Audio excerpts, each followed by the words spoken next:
Long before tractors became reliable, efficient, and honestly kind of boring, farmers and inventors tried ideas so strange you'd think they were building machines for another planet. Engines mounted sideways, carriages turned into farm tanks, steel mules you had to stand on to drive, and snow tractors that slithered like giant mechanical worms. Some worked, some barely worked, and some absolutely should not have worked at all. These weren't prototypes in glossy labs. They were built in barns, welded in sheds, tested in open fields by people who valued bravery, far more than common sense. Today we open the dusty pages of agricultural history and uncover the machines that were too weird to ignore and too wild to repeat. This is the world of 10 weirdest vintage tractors you've never seen before.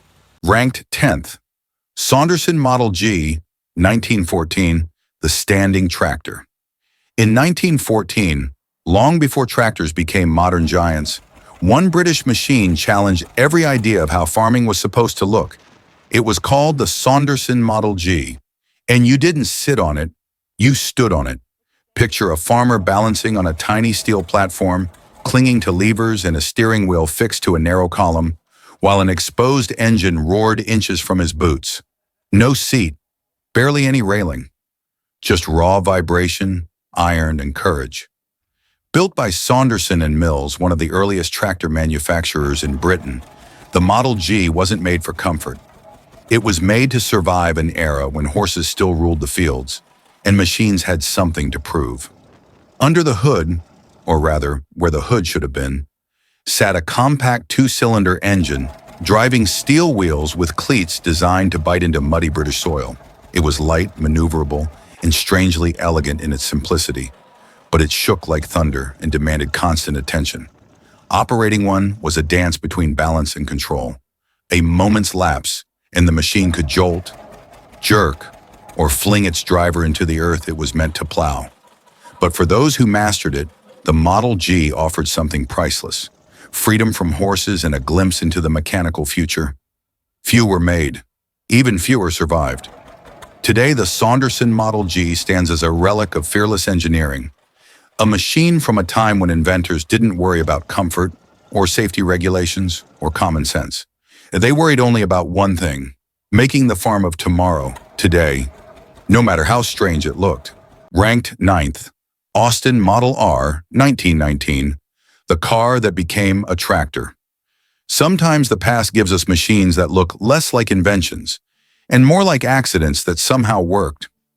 In 1919, at the end of World War I, Austin Motor Company, famous for cars, not plows, looked at the peaceful farmland ahead and tried to reinvent itself. The result? The Austin Model R, a machine that seemed caught halfway between an automobile and a fever dream of a tractor. To save production time, Austin didn't start from scratch. They simply took a car, stripped it down, and armored it in heavy steel plates. Boxy, upright, almost military in posture, it looked like a tiny armored tractor that escaped from the battlefield and got lost in a wheat field.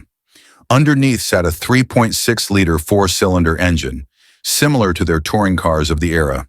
But instead of gliding down cobblestone streets, it dragged steel wheels fitted with heavy cleats, chewing through soil with more stubbornness than grace. Early farmers who drove it described a strange sensation: a vehicle that wanted to be smooth and swift, but was forced into the brutal life of a workhorse. Its steering was heavy, its transmission clattered like loose armor, and its tall exposed radiator made it look less like farm equipment and more like a rolling boiler on stilts. It was powerful, but impractical, fast, but dangerously unstable on rough ground. A tractor designed with the soul of a car, and neither world fully accepted it. By 1920, the experiment quietly faded. Austin returned to cars and the Model R slipped into obscurity, a mechanical reminder that not every machine finds its destiny. Today, only a handful survive. Strange, steel-clad ghosts from a time when the line between tractor and automobile was still being drawn by brave, sometimes desperate minds. And the Model R remains a symbol of a forgotten moment in history, when builders believed anything could become a tractor if only you bolted on enough iron and hoped for the best. Ranked 8th, Minneapolis Moline Uni Tractor, 1951, the tractor that wanted to be everything.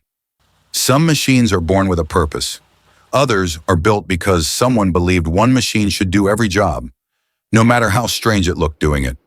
In 1951, American engineers at Minneapolis Moline asked a question: why should farmers own many machines when one could transform into all of them? Their answer was the Uni Tractor, a modular agricultural experiment that looked like a tractor, a combine, and a military armored carrier merged into one towering yellow machine. At its core was a self-propelled power unit, engine, cab, transmission, and drive wheels all packed into a single front section. Behind it, anything you wanted, swap attachments, and it became a combine harvester, corn picker, forage chopper, baler, sprayer, snowblower, industrial loader. It wasn't a tractor, it wasn't a combine, it was agricultural Lego, decades before modular machines became fashionable. Powered by a 283 cubic inch six-cylinder engine and riding on huge front drive wheels, it stalked fields like a mechanical giraffe, tall, lean, and strangely imposing. To some, it looked futuristic. To others, it looked like a science fiction prop that accidentally escaped into the cornfields. Farmers admired the concept until reality arrived. Changing attachments meant hours of labor. Its towering stance made it unstable on slopes. And when one machine breaks, you don't lose one tool, you lose your entire farm fleet.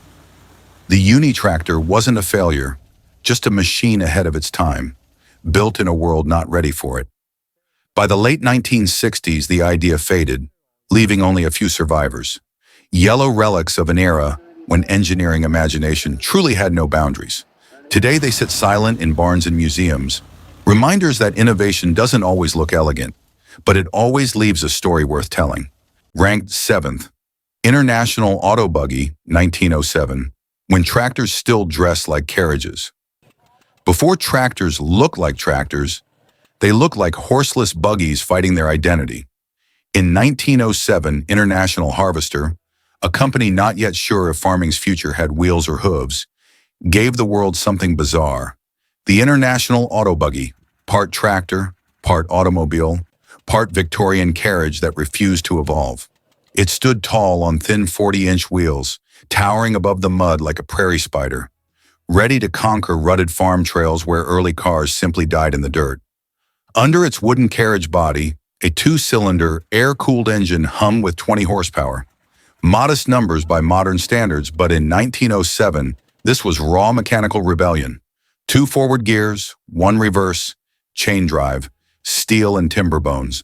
A machine built for a world still transitioning from reins to steering wheels. Farmers used it to haul goods, move people, and occasionally spook every horse in the county. To city folks, it looked like the future. To the countryside, it looked suspiciously like a fancy city toy that wandered into a plowed field. And yet it worked. Tall clearance meant it floated over mud and roots. Simple mechanics made it fixable with basic tools.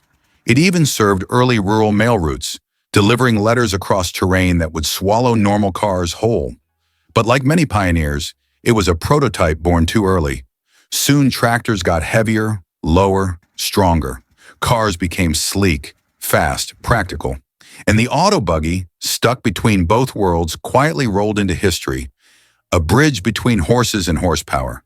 Today, only a handful survive, preserved like mechanical fossils. Proof that before agriculture chose its path, it flirted briefly with elegance, height, and a dash of pure absurdity. A farm machine in a tuxedo. Ranked 6th, Bates Steel Mule, 1915, the one-wheel-up farm beast. If tractors could have a weird cousin, this would be the one that shows up to the reunion wearing steel tracks and asking where the horses went. Meet the Bates Steel Mule, 1915. Not a tractor shaped like a tractor, but a mechanical half-insect, half-locomotive farm mule built to replace real animals, by behaving almost exactly like them. Except this mule weighed over 2,000 kilograms and ran on a gasoline engine instead of hay. Built like an army experiment, instead of 2 big rear wheels, Bates gave the steel mule twin steel tracks in the back and just one skinny steering wheel up front. Yes, a one-wheel front end. Technically still wheeled. Barely. The driver didn't sit. He stood behind it. Farmers had never seen anything like it, and honestly, neither had physics. Horse, logic, machine body. The idea was genius on paper. If you design a tractor to act like a mule, farmers who are used to mules will love it. And to an extent, they did. But controlled? Not exactly. With a high center of gravity, an operator standing behind like a cowboy with handlebars, the early steel mule could tip if you weren't careful. And by careful, we mean pray the ground is flat and the wind is merciful. Still, the farmers respected it. It was reliable, tough, and kind of terrifying. When it moved, crowds stared. When it plowed, horses got nervous. When it stopped, people wondered if it was plotting something. Legacy of a mechanical workhorse. Today, a few steel mules survive in museums. Strange, beautiful, slightly dangerous reminders of a time when engineers said, "What if a tractor walked?" And then they just did it. Because sometimes innovation isn't sleek or elegant, it's a steel-tracked mule with one front wheel and the personality of a bulldozer that hates you. Ranked 5th, Schluter track wrap prototype, 1920s. In the experimental frenzy of early tractor engineering, German maker Schluter decided that ordinary wheels, and even ordinary tracks, just weren't weird enough. So in the late 1920s, they built one of the strangest hybrid machines ever imagined. A tractor where the wheels were wrapped in tracks like bandages on a mechanical mummy. This bizarre invention used giant cylindrical drums instead of tires, and around each drum, a continuous steel belt, a track wrap, rotated as the tractor moved. Think of it like someone tried to turn a wheel into a mini bulldozer track, then did it for both sides and called it a day. The goal? Combine the simplicity of wheels with the grip and flotation of tracks, especially on soft farmland and snow-covered fields. And to be fair, it kind of worked. Power came from a modest gasoline engine linked through a heavy gear train that rotated the drum tracks with surprising smoothness. As the tractor rolled forward, the wraparound tracks gripped the ground like huge rotating shoes, leaving deep, ribbed impressions in the soil. The machine crawled steadily, almost eerily, like a steel caterpillar trying to remember how wheels worked. Steering was its biggest party trick. Those drum tracks could be braked independently, allowing the tractor to pivot more sharply than a typical wheeled machine. But while the design offered brilliant traction, it came with headaches. Tensioning the wrap tracks was a nightmare. Mud packed inside the drums, and replacing those custom belts cost more than most small farmers could even dream of. Only a few prototypes were made, and Schluter eventually abandoned the concept in favor of more conventional designs. But the track wrap prototype remains an iconic relic of fearless German engineering. A reminder of a time when inventors believed the future of farming might look like a tank married a rolling pin and raised a family on a field. Ranked 4th, Holt 75 Steam Wagon Tractor, 1910s. The Holt 75, a tractor that looked like a locomotive, a steamship, and a farm machine welded into one steel monster. Built in the 1910s by Holt Manufacturing, the company that later became Caterpillar, this wasn't just farm equipment. It was a 6-ton, self-propelled engine of raw industrial muscle. Powered by a massive 4-cylinder gasoline engine and built with steam-era rivets, exposed gears, and an enormous flywheel, the Holt 75 delivered roughly 75 horsepower, unheard of for its time, dragging plows and hauling loads that would break teams of horses. Its deep, chuffing engine note sounded less like farming and more like a locomotive trying to conquer the countryside. But farming couldn't contain a machine like this. During World War I, armies realized it could tow artillery and supply wagons through mud and terrain where horses failed. Soon, these steam wagon tractors were pulling cannons and even serving as experimental platforms for early armored vehicles, helping inspire the first track tanks. Driving one wasn't gentle. You didn't sit in a cab. You perched on a platform like the captain of a steel ship, fighting a giant steering wheel and managing levers and rods while the machine roared beneath you. It didn't simply plow fields, it convinced the earth to cooperate. The Holt 75 began life as a farm tractor, but it retired as an industrial war hero, a mechanical ancestor of the modern tank and bulldozer. Today, surviving examples rumble in museums, reminding us that sometimes the line between farm machinery and battlefield machine is just a few steel plates and a little ambition. Ranked third, Fordson Armstead Snow Screw, 1926. If the Holt 75 looked like a steam battleship, then the Fordson Armstead Snow Screw looked like something escaped from a mad inventor's Arctic lab. Built in 1926, this bizarre machine traded wheels, and even tracks, for two giant rotating metal augers. Instead of driving on the ground, it chewed through it, drilling its way across snow, ice, and even swamp. Imagine a tractor crossed with a submarine propeller, except instead of cutting water, it clawed its way through frozen wilderness with a grinding metallic roar that sounded like winter being shredded. Powered by a 20-horsepower Fordson Model F engine, the Snow Screw wasn't fast, but speed was never the point.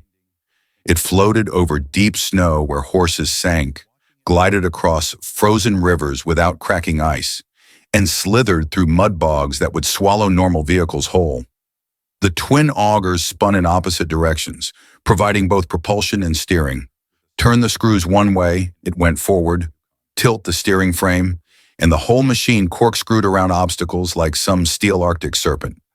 Its creators imagined it conquering the frozen north, hauling supplies, rescuing stranded travelers, and becoming the ultimate frontier workhorse. And in the few rare films that exist, the thing moves with a surreal, hypnotic motion that looks part genius, part fever dream. But like many wild prototypes, reality caught up. The augers tore up roads, sank in soft slush, and were expensive to build. Once snow season ended, so did its usefulness. The world just wasn't ready for a tractor that behaved more like a snow-boring animal than a machine. Only a handful were ever built, and today the Snow Screw exists mostly in grainy newsreels and mechanical legend. A reminder that innovation isn't always practical, but it is unforgettable. A tractor that didn't roll, didn't skid, didn't track. It drilled its own path through winter. Ranked second, Sanders Tri-Track, 1924. In the 1920s, some inventors believed the future of farming wasn't four wheels, but three tracks. Enter the Sanders Tri-Track, a machine that looked like someone tried to build a tank, a motorcycle, and a tractor at the same time, and refused to give up on any of those ideas. Built in 1924 by engineer George C. Sanders, this bizarre contraption rolled on two rear tracks and one front track, creating a tripod of rattling steel motion unlike anything before or since. The logic? If two tracks give traction like a tank and one front wheel gives maneuverability, why not a front track instead, so you get both? The result was a tractor that could slither through mud, climb hills, and dig into farmland with claw-like grip, yet also pivot and steer with surprising agility. Beneath its riveted frame beat a gasoline four-cylinder engine, driving all three tracks, synchronized through a labyrinth of chains, sprockets, and mechanical bravado that only a 1920s inventor could love. Watching one in action was equal parts mechanical ballet and controlled chaos. The rear tracks churned like a bulldozer, while the single front track paddled the earth like an armored snowshoe. It could pull heavy plows, drag wagons, and crawl through soft soil that swallowed wheel tractors whole. Farmers who saw it reportedly stood in stunned silence, unsure whether to admire it, fear it, or call the sheriff. But innovation can be too bold. The Tri-Track was heavy, expensive, and complex to maintain. Mud and stones loved to jam its chains, and mechanics didn't enjoy working on something that looked like it escaped a military proving ground. Only a handful were ever produced, and the design faded as simpler four-wheel and two-track tractors took over the world. Still, the Sanders Tri-Track remains one of the strangest farm machines ever committed to steel. A three-legged mechanical creature from the golden age of invention, when engineers weren't afraid to gamble on wild ideas and engineering courage. Ranked first, Case 150 steam traction engine, 1905. The monster that plowed with fire. Before tractors hummed with quiet diesel or whispered with electric motors, there was one that didn't whisper at all. It roared. Built in 1905 by J.I. Case Company in Racine, Wisconsin, the Case 150. Steam traction engine wasn't just a tractor. It was a mechanical cathedral, the largest, loudest, and most powerful steam tractor ever made. Standing over 12 feet tall and weighing more than 30 tons, this iron giant could pull 30 plows at once, eating entire fields in a single pass. Its boiler was the size of a small car, its flywheel taller than most men, and when the engineer opened the throttle, the ground itself seemed to tremble. This wasn't farming.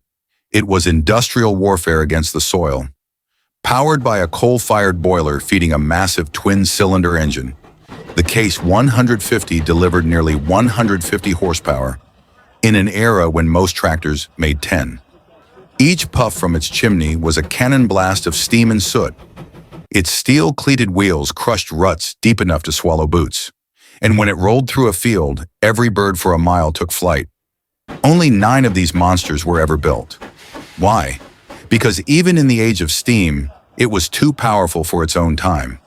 Most bridges couldn't hold it. Most farms couldn't feed it the coal and water it demanded.